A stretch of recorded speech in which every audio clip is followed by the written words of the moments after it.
ఆ రోజు టిఫిన్ కోసం అక్కడ ఆగకపోయి ఉంటే ఇంత పెద్ద అదృష్టాన్ని అయితే మిస్ అయిపోయేవాళ్ళమండి. అసలు ఏం జరిగింది అంటే పర్ణశాల వెళ్ళే రూట్లో టిఫిన్ చేద్దామని ఆగాము. అక్కడ టిఫిన్ షాప్ ఆవిడ చిన్న అరుణాచలం ఉంటుందండి, మీరు వెళ్ళే దారిలో ఖచ్చితంగా దర్శనం చేసుకుని రండి, 12 గంటలకు వెళ్తే అక్కడే భోంచేసి రండి అని చెప్పారు. మేమైతే రిటర్న్లో వచ్చేటప్పుడు చిన్న అరుణాచలం అయితే వెళ్ళాము.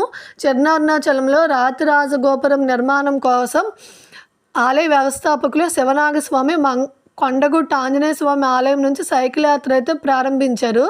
కొండగుట్ట నుంచి 2 తెలుగు రాష్ట్రాల్లో పలు పట్టణాల్లో తిరిగి భిక్షాటన చేస్తూ చిన్న అరుణాచలం అయితే చేరుకున్నారు.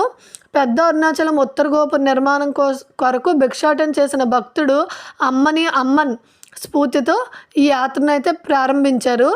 రాజగోపుర నిర్మాణం అనంతరం 2027లో పెద్ద అరుణాచలం నుంచి చిన్న అరుణాచలం వరకు 1008 కిలోమీటర్ల మేర పాదయాత్ర భిక్షాటన తలపెట్టనున్నారు. 1008 బ్రహ్మసూత్ర లింగాలు కలిగిన ఏకైక క్షేత్రం ఇది. నిత్య అన్నదానం అయితే ఉంటుంది. ఇక్కడ ఆయన ఫోన్ నెంబరు, ఆయన ఫోన్పే నెంబర్ కూడా నేను మెన్షన్ చేస్తాను. మాకు తోచినంత సాయం అయితే చేసామండి రాజగోపురం కోసం. భద్రాచలం వెళ్ళాలి అనుకునే వాళ్ళు ఖచ్చితంగా ఈ గుడిని కూడా దర్శనం చేసుకొని రండి. పర్ణశాల వెళ్ళే రూట్లో అయితే ఈ గుడి ఉంటుందండి నర్సాపురం దగ్గర.